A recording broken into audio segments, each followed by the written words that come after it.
جو بیوٹی اسلام کی ہے، یعنی ایک نماز ہی کو دیکھ لیجئے کہ اس میں سجدہ بھی ہے، رکوع بھی ہے، قعدہ بھی ہے، قیام بھی ہے، رب کے حضور بندہ ہاتھ باندھے سر جھکائے کھڑا ہے کہ اللہ میں کچھ بھی نہیں ہوں بس تو ہے۔ تو دیگر مذاہب میں عبادت کا جو تصور ہے اور اسلام میں اس کا ایک کمپیریٹو میں چاہتا ہوں ڈیفرنس کچھ پیش فرمائیں۔ اعوذ باللہ من الشیطان الرجیم، بسم اللہ الرحمن الرحیم۔ مولا صلی وسلم دائما ابدا علی حبیبک خیر الخلق کلہم، یا رب بالمصطفیٰ بلغ مقاصدنا واغفر لنا ما مضی یا واسع الکرم۔ بعض حمد و صلات کے مجھے یقین کامل ہے کہ آپ نے سرنامہ کلام میں اور قبلہ مفتی صاحب اور قاری صاحب تشریف فرمائے ہیں کہ آپ حضرات کی گفتگو سے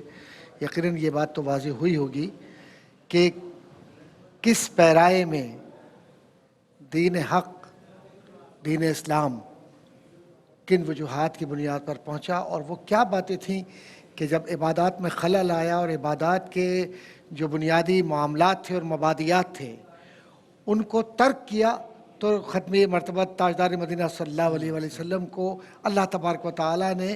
بھیج کر یہ بتلا دیا کہ لوگوں تم پر ہم نے یہ بہت بڑا احسان کیا ہے، کیونکہ تم نے ہمارے دین کی شکل کو بدل دیا، ہمارے احکامات کو بدل دیا، ہمارے انداز کو بدل دیا، ہمارے کعبے کی عبادت کے طریقے کو اور کعبے کی حرمت کو بدل دیا، تو ہم نے محمد مصطفیٰ کو تم میں بھیج کر تم پر احسان کیا ہے۔ اللہ اکبر۔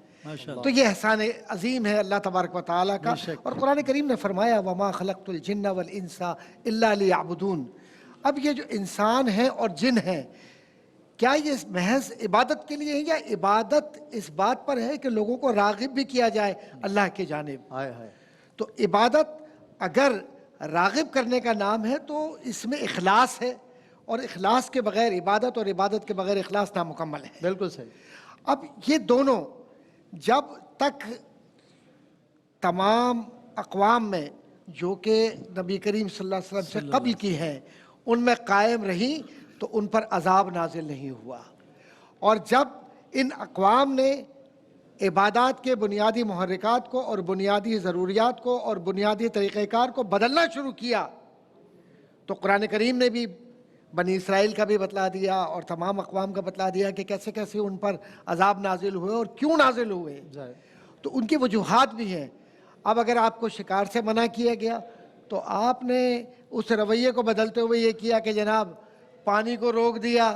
ہفتے کو کریں یا اتوار کو کریں۔ عبادت کے لیے کہا تو کہا کہ وہ بچڑا کیسے ہو، وہ رنگ ایسا ہو، یہ ایسا ہو، وہ ویسا ہو۔ تو جب آپ اپنے عقل کو، اپنے شعور کو، اپنی ذات کو، اپنی تعبیر و تشریح کو عبادت کا حصہ بنائیں گے اور عبادت کو اس طریقے سے ادا نہیں کریں گے جس طرح سے کہ نبی نے ادا کیا، خواہ وہ اقوام سابق ہو یا عصر حاضر ہو، تو عبادت کی چاشنی اور عبادت کی خوبصورتی، عبادت کی لذت تو ختم ہو جاتی ہے، پھر عذاب نازل ہوتا ہے۔ نتیجہ کیا نکل رہا ہے؟ نتیجہ یہ نکل رہا ہے کہ واحد یہ دین ہے، دین حق، دین اسلام، کہ جس میں اللہ تبارک و تعالیٰ نے دلوں میں بھی عبادت کو محفوظ کر دیا قرآن کی صورت میں، زبان کی صورت میں بھی قاری صاحب اور علماء پیدا کر دیے، اور العلماء ورثۃ الانبیاء کہہ کر یہ بتلا دیا کہ لوگوں ان کی اس لیے عزت کرنا کہ یہ انبیاء کے وارث ہیں۔ تو دنیا میں کہیں بھی کسی بھی مذہب کو آپ اٹھائیں، بدھ مذہب ہو، جین ہو، ہندو مت ہو یا عیسائیت ہو، اس میں نہ علماء کا وہ وقار ہے نہ علم کا وہ وقار ہے جو میرے اللہ نے کتاب میں محفوظ کر دیا، اور دلوں کو اپنی آماجگاہ بنا کر یہ کہہ دیا کہ نحن نزلنا الذکر وإنا لہ لحافظون۔ کیا بات ہے، ماشاءاللہ، بہت خوب۔